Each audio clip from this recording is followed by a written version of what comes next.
Hello everyone. आज हम discuss करेंगे कि जो हमारा एक क्लिनिक नर्स होता है उसको क्या रेस्पॉन्सिबिलिटीज हम फॉलो करनी है यहाँ क्लिनिक पे आने के बाद में। ये रेगुलर बेसिस में कुछ पॉइंट्स हैं जो हमें फॉलो करने होंगे।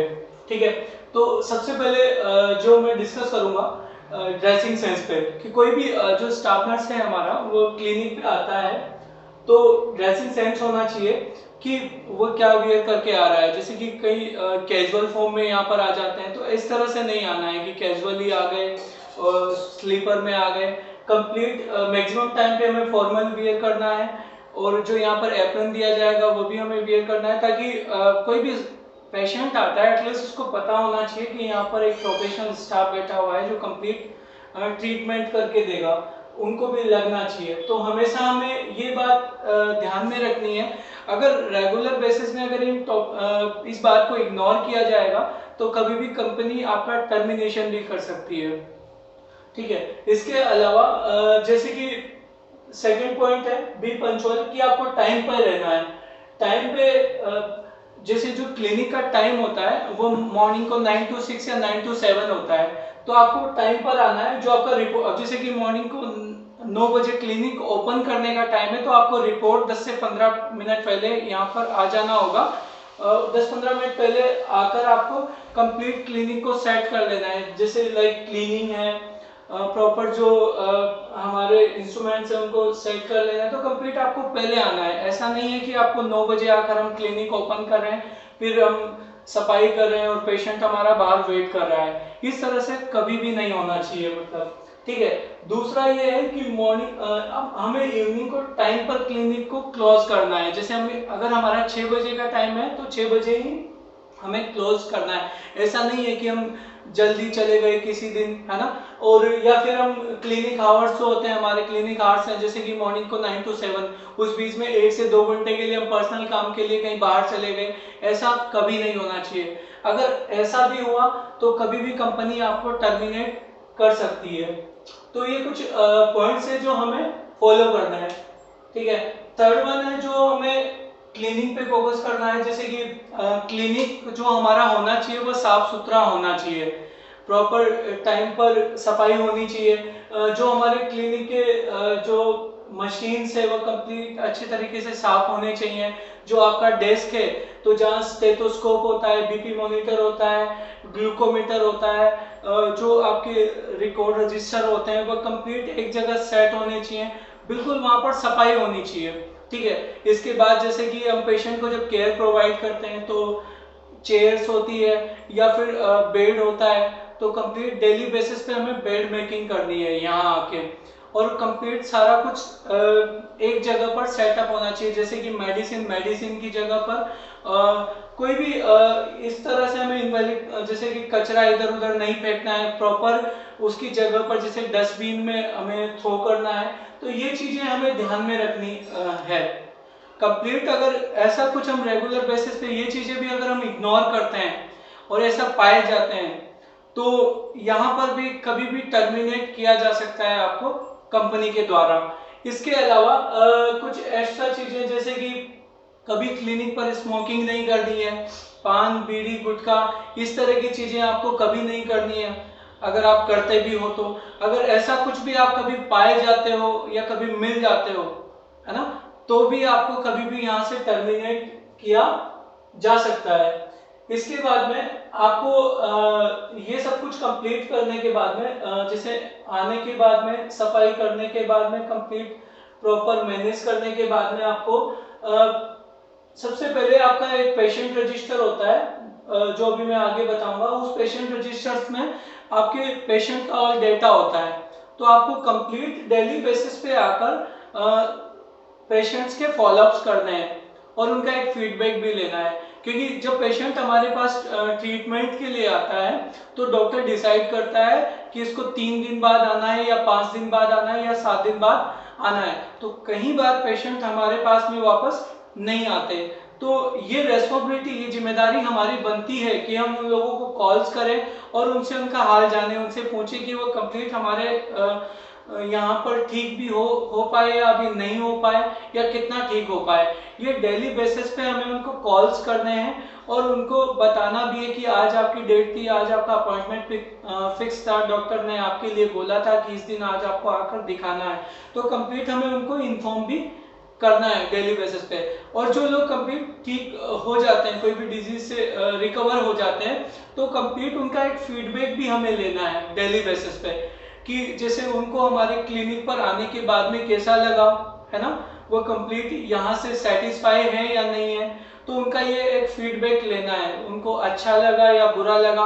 अगर उनको कोई इश्यूज आए तो वो हमें नोट डाउन करना है हमारी एक नोटबुक में कि ये इश्यूज उनको आए, उनको स्टाफ अच्छा नहीं लगा या उनको टेली कंसल्टेशन सेटअप समझ में नहीं आया। जो जो इश्यूज उनको आए, जो जो उनके एक्सपीरियंसेस हैं नेगेटिव, वो हमें नोट डाउन करने हैं ताकि हम नेक्स्ट टाइम पर वो रिपीट ना करें वो गलतियां। तो ये डेली बेसिस पे हमें फॉलोअप करना है और पेशेंट का फीडबैक लेना है। उसके बाद में हमें मैनेज और रिकॉर्ड्स, जो रिकॉर्ड है वो हमें मैनेज करना है, वो मेंटेन करना है। जैसे कि मैं फर्स्ट बात करूंगा पेशेंट रजिस्ट्रेशन की।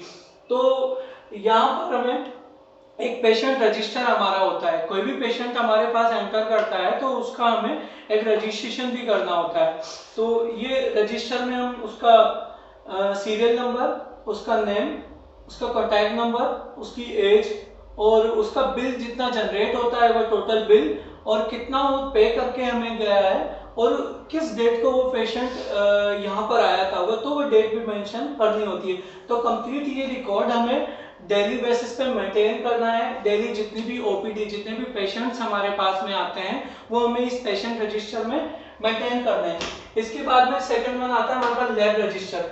लैब रजिस्टर में जैसे कि कोई भी पेशेंट होता है तो उसको ट्रीटमेंट प्रोवाइड किया जाता है और उसके कुछ इन्वेस्टिगेशन के लिए भी उससे बोला जाता है, उसका कोई पैथोलॉजी टेस्ट है या बायोकेमिस्ट्री टेस्ट है ना।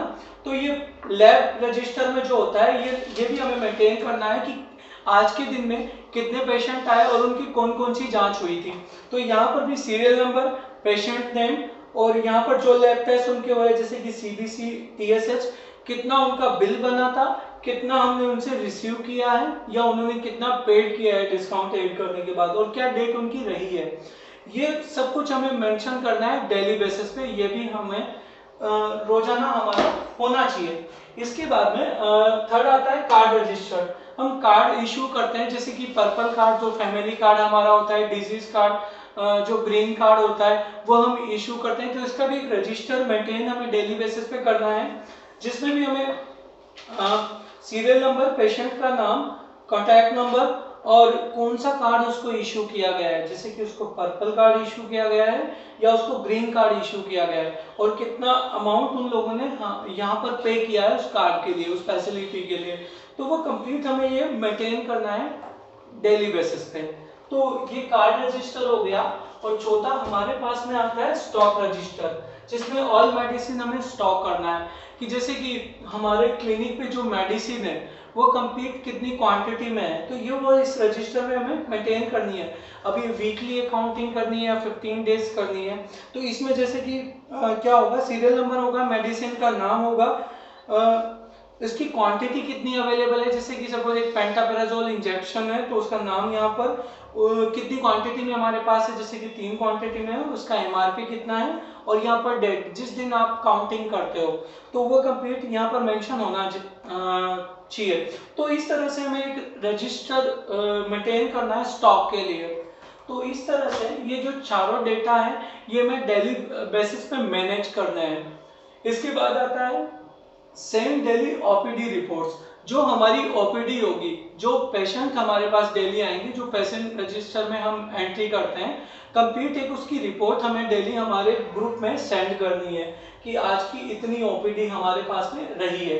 उसके बाद में ऑनलाइन डेटा एंट्री हमें करना है एंड ऑफ द डे। जब हम शाम को जाएंगे तो गूगल फॉर्म होगा, उस पर हमें डेली ऑनलाइन डेटा एंट्री करना है पेशेंट का, कि आपको बता दिया जाएगा, उसमें भी पेशेंट का नाम, कितना अमाउंट पे किया था, वो डेली ऑनलाइन हमें फिल करके जाना है। ये भी हमें डेली बेसिस पे करना है।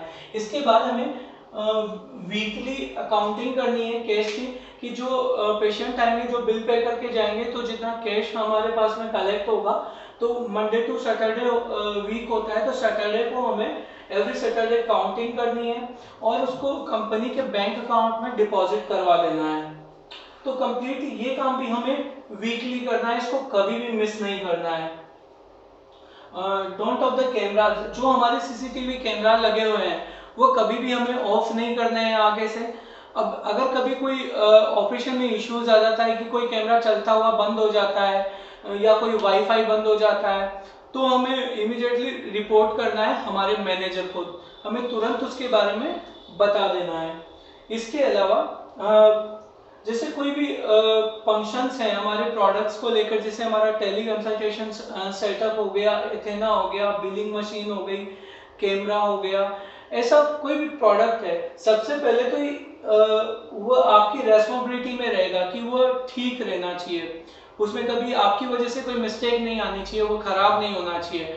अगर चलता चलता कुछ भी प्रोडक्ट ऐसा कुछ इश्यू उसमें आ जाता है तो उसके लिए भी आपको तुरंत रिपोर्ट करना है आपके मैनेजर को, ये भी आपको डेली बेसिस पे फॉलो करना है। इसके बाद है कि कोई भी मेडिसिन हो गई या कुछ भी जैसे ग्लूकोमीटर, कोई भी इंस्ट्रूमेंट हो गया या कोई भी मशीन हो गई, वो यहाँ से, या कोई भी क्लिनिक का आइटम हो गया जैसे कि क्लिनिक का बोर्ड हो गया, टेबल चेयर, ये सब कुछ हो गया, वो कभी यहाँ से मिस नहीं होना चाहिए।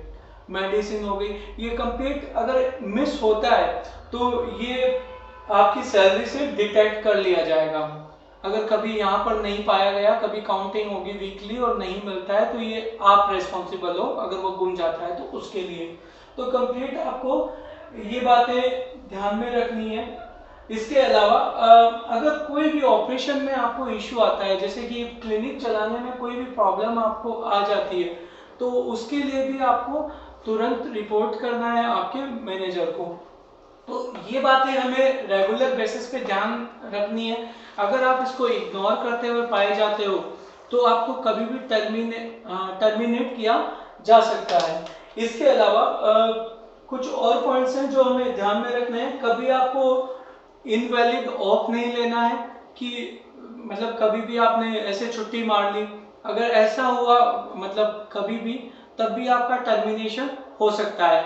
इसके अलावा जैसे कोई अगर आपको कोई लीव चाहिए तो उसके लिए आपको 3 दिन पहले इन्फॉर्म करना होगा आपके मैनेजर को, ताकि वो वहां पर आपको कोई रिलीवर भेज पाए, कोई स्टाफ भेज पाए एक्स्ट्रा, तो उसके लिए आपको 3 दिन पहले इन्फॉर्म करना होगा। कोई इमरजेंसी ऑफ होता है तो उसके लिए भी आपको इन्फॉर्म करना होगा। अगर आप ये भी इनवैलिड करते हो, मतलब जानबूझकर अगर ये करते हुए पाए जाते हो, तो इसके लिए भी आपका टर्मिनेशन हो सकता है।